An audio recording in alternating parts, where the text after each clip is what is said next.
Capítulo 22. No me incluyas. La imagen del problemático cráneo momificado estaba en la pantalla de la televisión de 65 pulgadas, situada a la izquierda de la sala de laboratorio de antropología física. En la pantalla de la derecha estaba el rostro de un hombre desconocido, el dueño del cráneo, que había sido reconstruido mediante un programa de modelado 2D.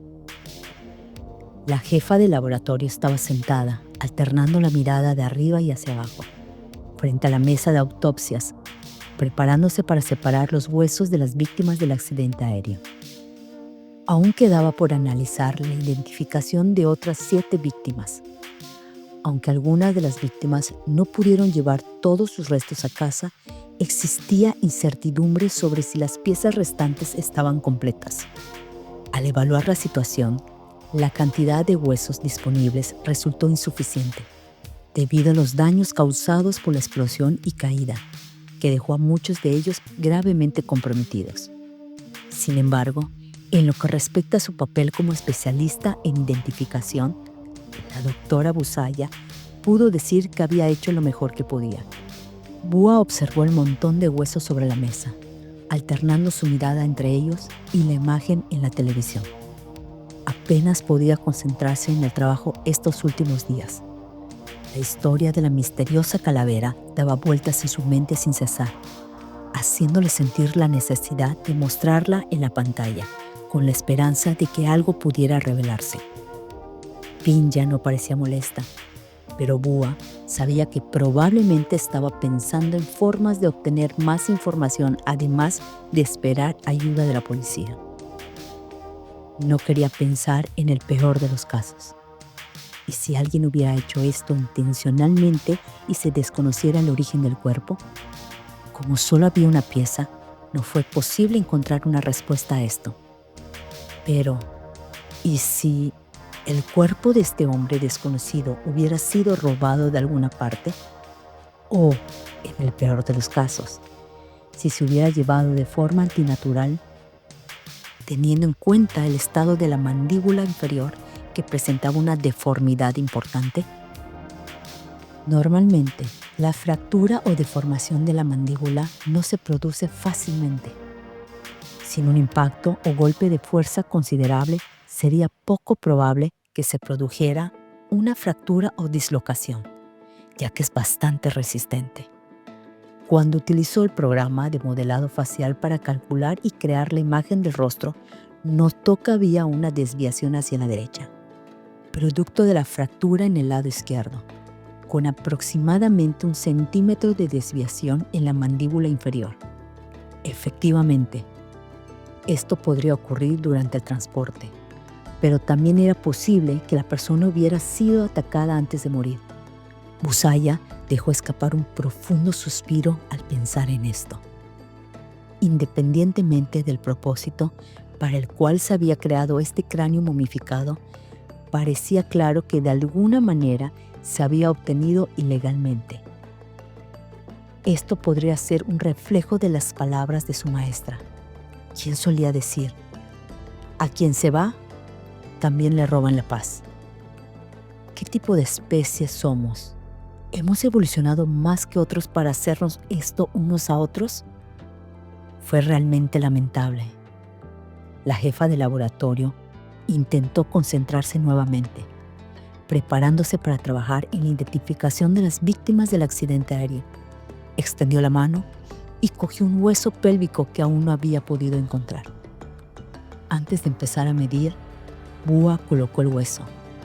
Al observar cuidadosamente el ángulo subpúbico en el lado izquierdo y derecho, que era mayor de 90 grados, pudo concluir que se trataba de un cuerpo femenino. En el fatídico vuelo había 3 pasajeros identificados como mujeres. Una de ellas ya había sido reconocida en el lugar del accidente, ya que su cuerpo no estaba gravemente dañado y su rostro aún era utilizable para confirmar su identidad.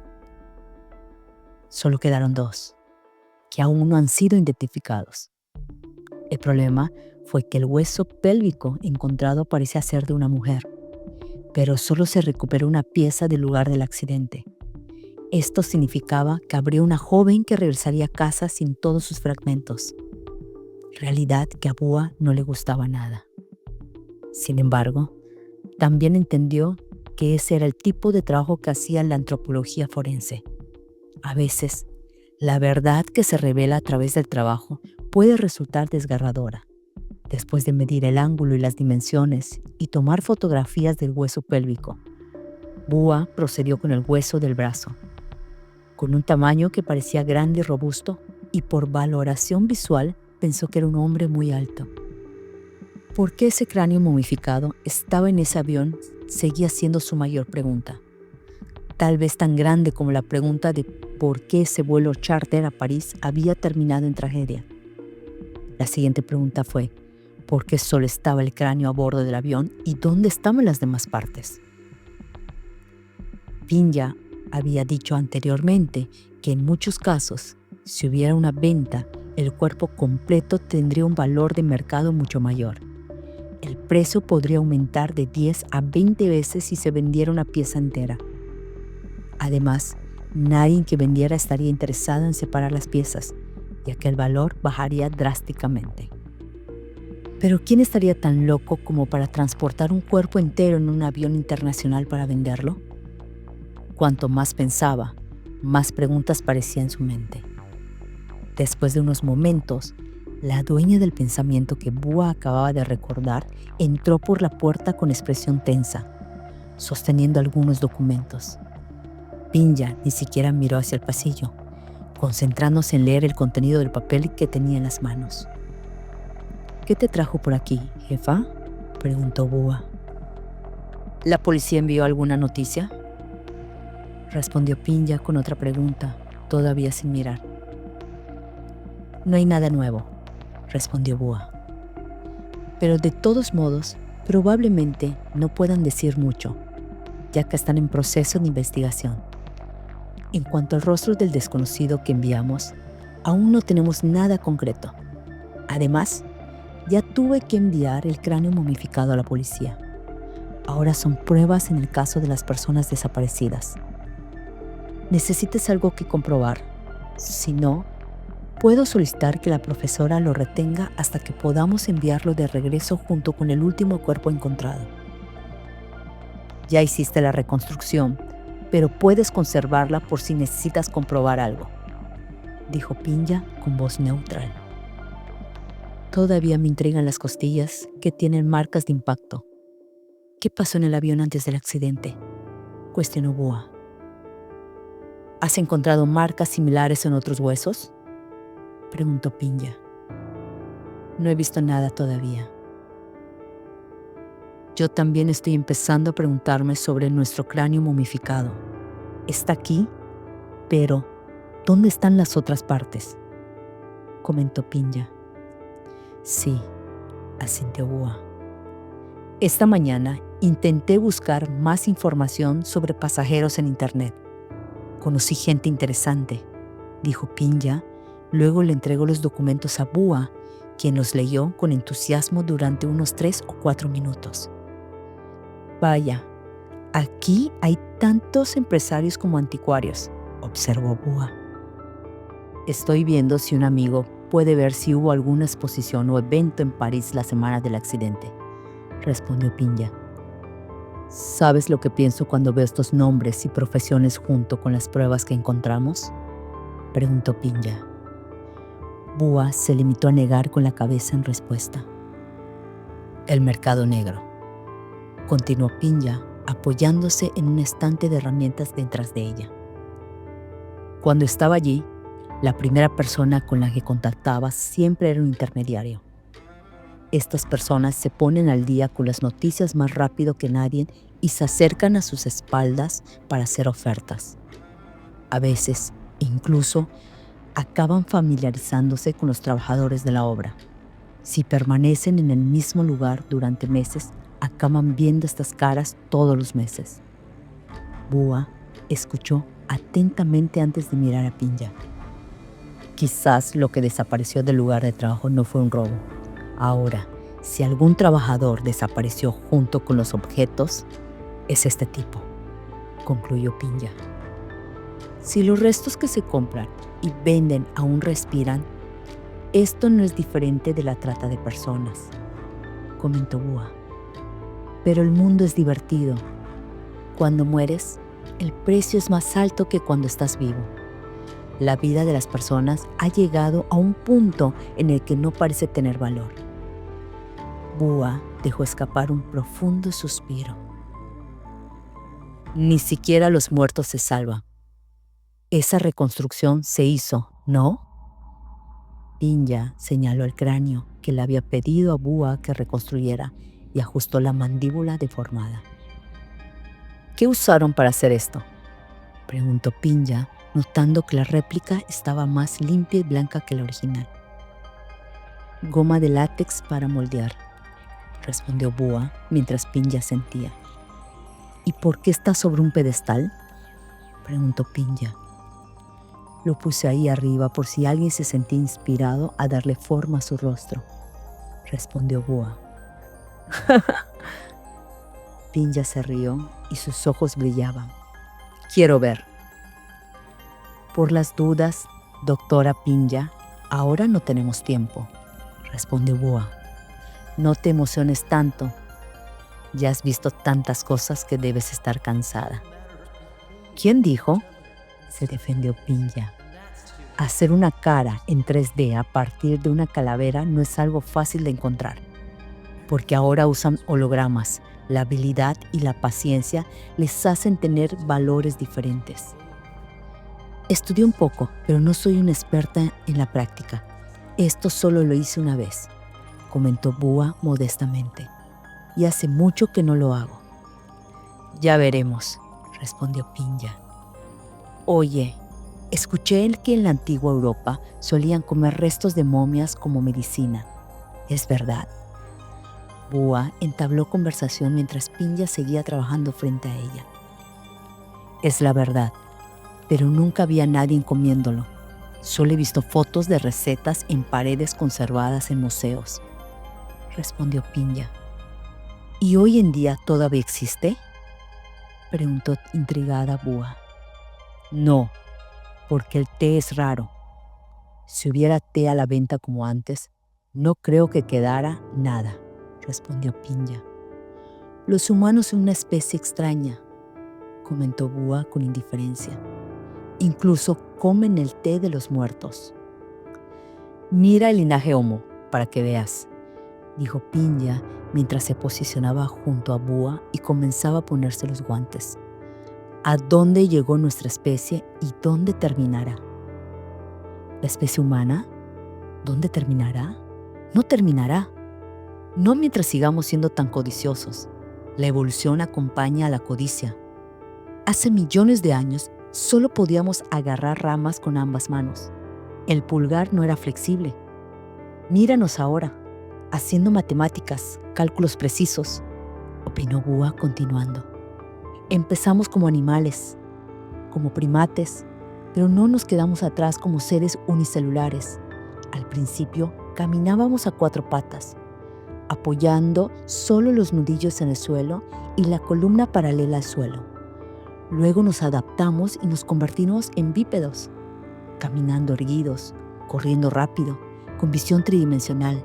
El cerebro y el sistema nervioso han evolucionado tanto que, de alguna manera, nuestra especie no va a desaparecer tan fácilmente.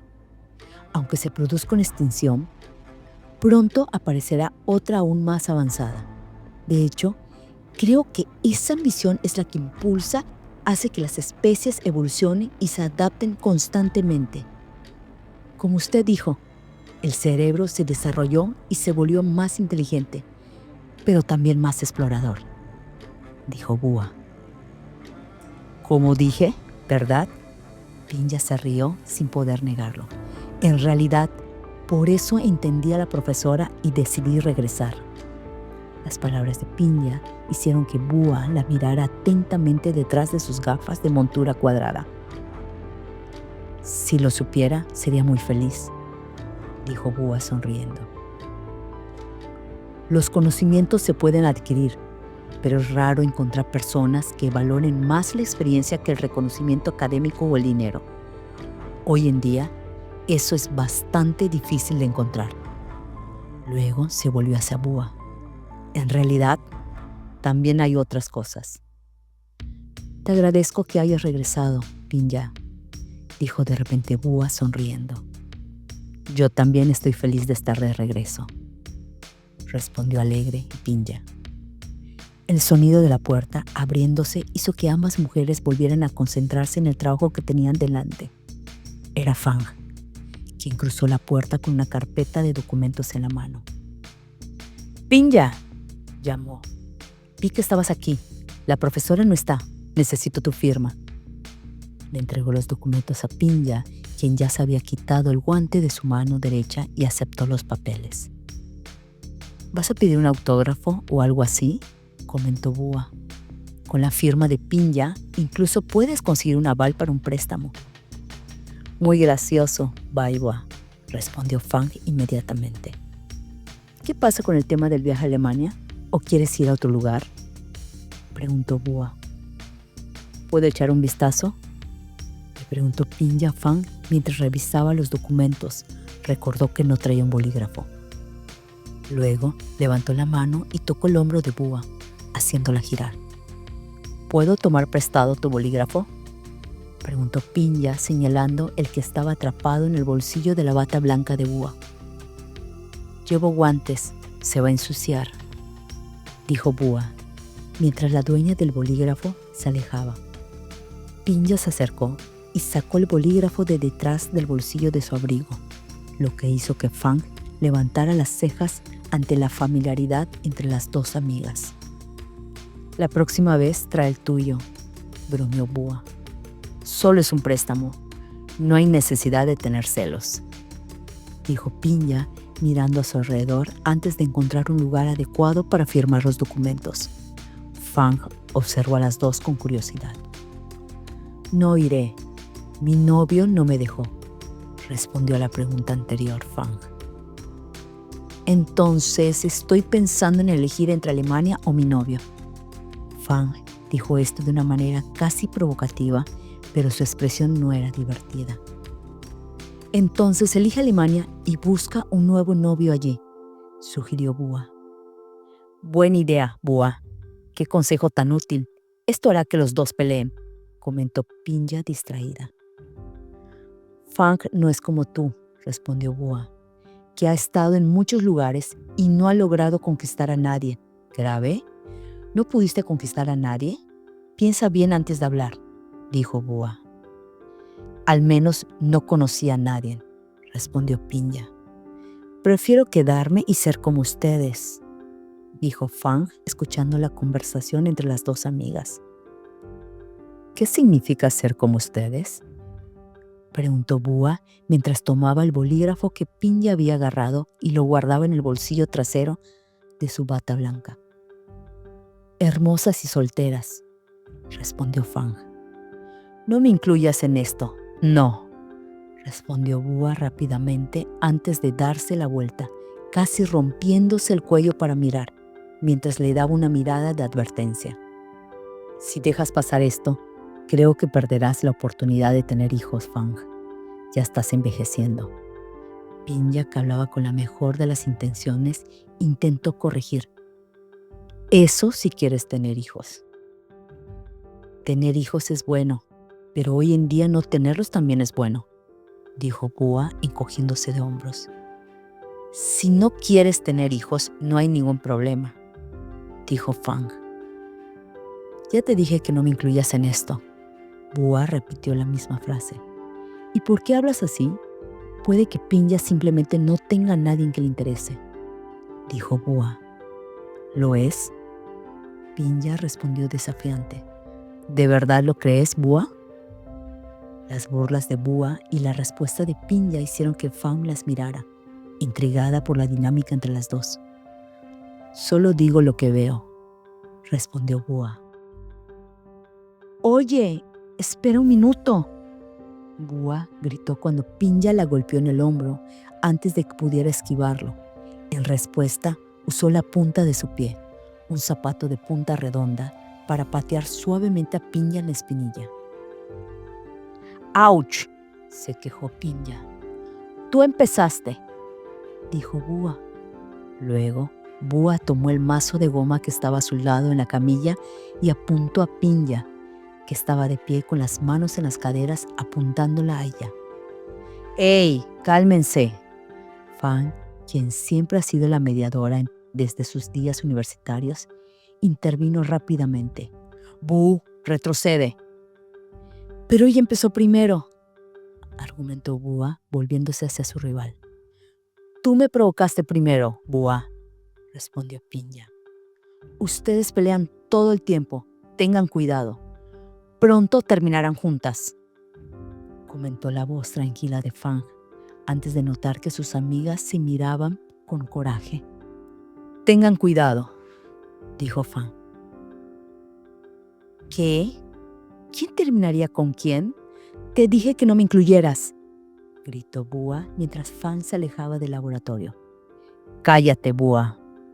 Fang escuchó resonar la voz de Pinja mientras salía de la habitación. Esta es una producción de Estudios Calliope Podcast.